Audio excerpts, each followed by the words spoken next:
Hi everyone, welcome to CD by super CAD. मेरा नाम है आकाश शुक्ला। सीयूटी एग्जाम के बाद यूनिवर्सिटी ऑफ दिल्ली में एडमिशन लेना है तो ऐसे कौन से 10 स्टेप्स हैं जो कि आपको फॉलो करने हैं, उनमें से एक भी स्टेप आपको मिस नहीं करना है।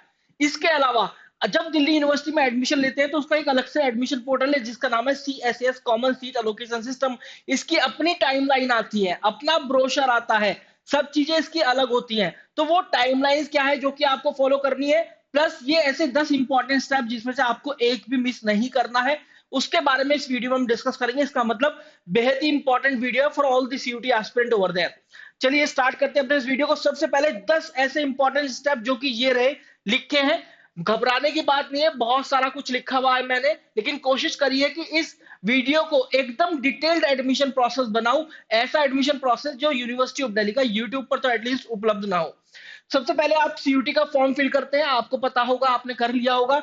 वहां पर आप यूनिवर्सिटी ऑफ दिल्ली को एज अ प्रेफरेंस डालते हैं और वहां से कौन सा कोर्स करना चाहते हैं वो एज अ प्रेफरेंस आप यहाँ पर डालते हैं। फिर उसके बाद इसी तरीके से देखा गया, जब 2022 में मतलब 6 लाख के आसपास बच्चों ने preference the university of Delhi को। फिर 2023 आया तो 2 बार चूज कर सकते थे, तो 28 लाख से भी ज्यादा बार प्रेफरेंस मिली। 2024 आया, बच्चों ने थोड़ी सी फेस करी डिफिकल्टी एग्जाम फॉर्म के फिल करने में, तो 25 लाख से ज्यादा बच्चों ने यूनिवर्सिटी ऑफ दिल्ली को चुना, क्योंकि एक बच्चा एक से ज्यादा बार यूनिवर्सिटी को चूज कर सकता था, इसलिए ज्यादा प्रेफरेंसेस आई। इसके बाद आपको सीयूटी का एग्जाम देना और यहाँ पर टारगेट करना 100 परसेंटाइल। इस बात का ध्यान रखिएगा, आपको 100 परसेंटाइल लेकर आना हर एक सब्जेक्ट टेस्ट में, अगर आप यूनिवर्सिटी ऑफ दिल्ली के एक अच्छे कॉलेज या कोर्स के अंदर एडमिशन लेना चाहते हैं। फिर आइए आप CSS पोर्टल पर। यहीं पर जब आप एग्जाम दे रहे होंगे तो एक टाइमलाइन रिलीज कर देगा, जो टाइमलाइन अभी मैं आपको दिखाऊंगा उसी तरीके की टाइमलाइन रिलीज करेगा CSS पोर्टल।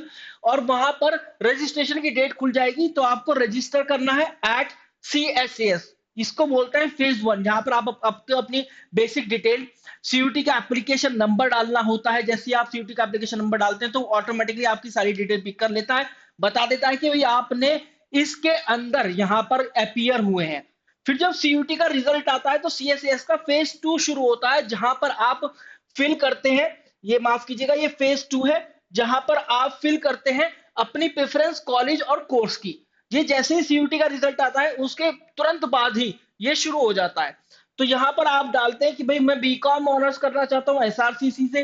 बीकॉम ऑनर्स के लिए मैं वेंकटेश्वर भी चूज कर रहा हूँ, बीकॉम ऑनर्स के लिए रामजस भी चूज कर रहा हूँ, बीकॉम ऑनर्स के लिए हिंदू अनुशासन किरोड़ीमल भी चूज कर रहा हूँ। इस तरीके से आप प्रेफरेंस बनाते हैं। फिर आप बीकॉम प्रोग्राम की बनाते हैं, फिर आप जो भी अपना कोर्स करना चाहते हैं उसके लिए कॉलेजेस चूज करते हैं, इसको बोलते हैं प्रेफरेंस शीट। तो ये प्रेफरेंस आप वहां पर फिल करते हैं। फिर फिल करने के बाद फेज 3 आपका होता है, जो कि होता है आपका काउंसलिंग प्रोसेस का। You have to take part in the counselling process, जो कि यूनिवर्सिटी ऑफ दिल्ली का होगा। वो वही टाइमलाइन जो यहां पर रिलीज करती है यूनिवर्सिटी ऑफ दिल्ली, वहां पर बता देगी कि काउंसलिंग प्रोसेस पहला इस तारीख को अनाउंस होगा। तो आपको जाना है अपने पोर्टल पर, देखना है सीट मिली है या नहीं मिली। तो जैसी सीट मिल जाती है, you have to accept the seat after allocation. Seat मिल गई, उसको एक्सेप्ट करो। इसके बाद जैसे ही एक्सेप्ट करते हो तो कॉलेज के पास नोटिफिकेशन जाता है कि भाई उस बच्चे ने सीट एक्सेप्ट कर ली है, तो उसका ऑनलाइन डॉक्यूमेंट वेरिफिकेशन स्टार्ट हो जाता है। डॉक्यूमेंट आप यहीं अपलोड करते हैं जो फेज 1 होता है। तो जैसे जैसे यूनिवर्सिटी ऑफ दिल्ली डॉक्यूमेंट आपको मानती है, उसी डेट फॉर्मेट में आपको यहाँ पर अपलोड करने होते हैं। तो इसके बाद you have to wait for the online document verification. भाई आ जाएगा आपके पास नोटिफिकेशन कि कॉलेज ने डॉक्यूमेंट वेरिफिकेशन सक्सेसफुल कर दिया है। फेल कर देता है तो फिर यूनिवर्सिटी ऑफ दिल्ली का सफर वहीं खत्म हो जाता है। ये मतलब मुझे बोलना पड़ेगा, थोड़ा कड़वा सच है लेकिन सच है कि भाई अगर कोई भी कॉलेज आपका डॉक्यूमेंट वेरिफिकेशन सक्सेसफुल नहीं करता, फेल कर देता है, तो आपका सफर वहीं खत्म हो जाता है। इसलिए बोला जाता है कि डॉक्यूमेंट को बहुत ध्यान से बनवाओ।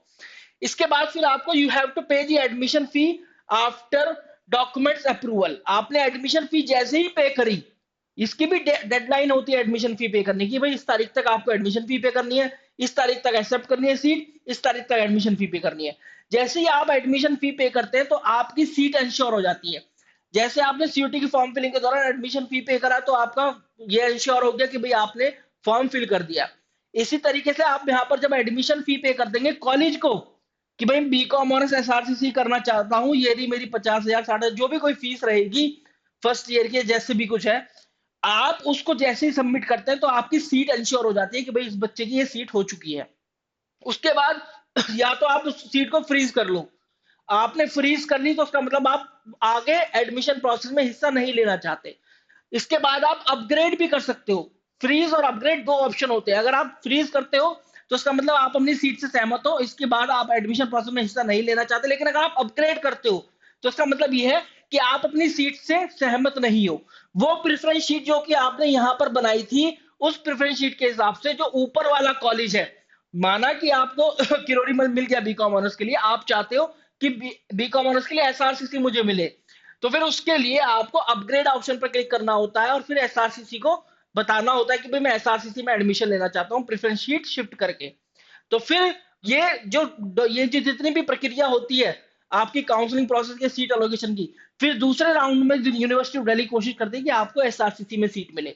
अगर नहीं मिलती है तो फिर ये वाली सीट ऐसी की ऐसी रहती है जो कि आपको किरोरीमल में मिली थी। मैं एक एग्जाम्पल देकर आपको बता रहा हूँ, इसीलिए तो बोला डिटेल्ड एडमिशन प्रोसेस। तो इस तरीके से आपका पूरा का पूरा एडमिशन प्रोसेस कंप्लीट होता है। यहाँ के बाद आपने फ्रीज कर दिया तो फिर आपको फिजिकल वेरिफिकेशन कराना होता है। जैसे ही आप जाते हैं कॉलेज के अंदर तो आपको अपने डॉक्यूमेंट्स लेकर जाने होते हैं, वहां के रजिस्ट्रार या वहां के एडमिन ऑफिस में जाकर दिखाने होते हैं कि भाई ये लो सर, ये मेरे हैं physical document, now please allow me to attend the class. तो इस तरीके का ये पूरा प्रोसेस होता है। अगर मैं बात करूं यहाँ पर टाइमलाइन की, जो कि बहुत इंपॉर्टेंट है इस वीडियो का पार्ट, और ये देखिए ये टाइमलाइन है इंपॉर्टेंट, ये एक्सपेक्टेड शेड्यूल मैंने बनाया है। इसी तरीके की timeline in sync with the CUET exam schedule मैंने बनाई है कि रजिस्ट्रेशन जो है फेज 1 का जून फर्स्ट वीक में पूरे पूरे चांसेस है कि फर्स्ट वीक ऑफ जून ये रिलीज करते यूनिवर्सिटी ऑफ दिल्ली, तो तैयार रहेगा। इसी तरीके की टाइमलाइन रहती है। ये फेज 1 की है, सिमुलेटेड लिस्ट हो गया, फिर इसके बाद फेज 2 की भी आएगी, फेज 3 की भी आएगी, ये सारी की सारी निकाल कर देगा। मैंने फेज 1 की यहाँ पर लिखी हुई है। आपके लिए करेक्शन विंडो का भी टाइम आपको मिलेगा, तो फिर ये ऐसी जुलाई सेकेंड वीक के आसपास होगा। फिर आपको क्या होगा, प्रेफरेंस फिल करनी होगी, इसको हम बोलते हैं फेज 2। ये था आपका फेज 1, तो इसको बोलते हैं ये आपका अगेन जैसे ही आपकी करेक्शन विंडो स्टार्ट होगी, जब भी से शुरू हो जाएगा, ये जुलाई सेकेंड वीक से शुरू होगा, थर्ड वीक तक जाएगा।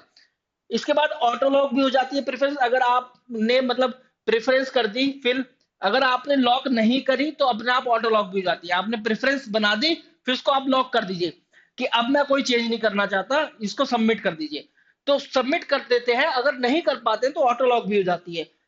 फिर सिमुलेटेड लिस्ट आती है एक, देखते हैं इस बार आती है नहीं आती। जब पहली बार हुआ था तब तो आई थी। यहाँ पर आपको बताता है यूनिवर्सिटी ऑफ दिल्ली कि अगर आपने बीकॉम ऑनर्स चूज किया है तो बीकॉम ऑनर्स में आपकी रैंक क्या है उन सभी बच्चों के बीच में जिन लोगों ने बीकॉम ऑनर्स के लिए अप्लाई किया है। ये हो गया। फिर इसके बाद प्रेफरेंस चेंज विंडो, देखिए एक बार और मौका आपको देता है। जब सिमुलेटेड रैंक लिस्ट जारी कर देगा तो फिर आपको बताएगा कि भाई अभी भी आप अपनी प्रेफरेंस में फिर से चेंज कर सकते हैं सिमुलेटेड रैंक लिस्ट के हिसाब से। तो फिर ये आपको यहाँ पर जुलाई थर्ड वीक फोर्थ वीक तक देखने के लिए मिलेगी। जब फर्स्ट राउंड अनाउंस होगा तो फिर वो होगा आपका पूरे पूरे चांसेस है जुलाई लास्ट में जाकर या फिर अगस्त फर्स्ट वीक में जाकर, और अगस्त फर्स्ट वीक से ही या फिर पूरे चांसेस है कि 10 अगस्त तक आपका एकेडमिक सेशन नया स्टार्ट हो जाए यूनिवर्सिटी ऑफ दिल्ली में।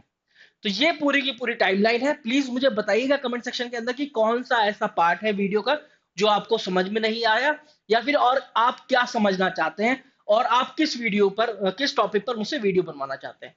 अगर आप लोग सीयूटी 2024 एग्जाम की तैयारी कर रहे हैं तो we have already launch a crash course, आप जा सकते हैं, ज्वाइन कर सकते हैं www.toprankers.com पर, लिंक आपको डिस्क्रिप्शन फील्ड में मिल जाएगा।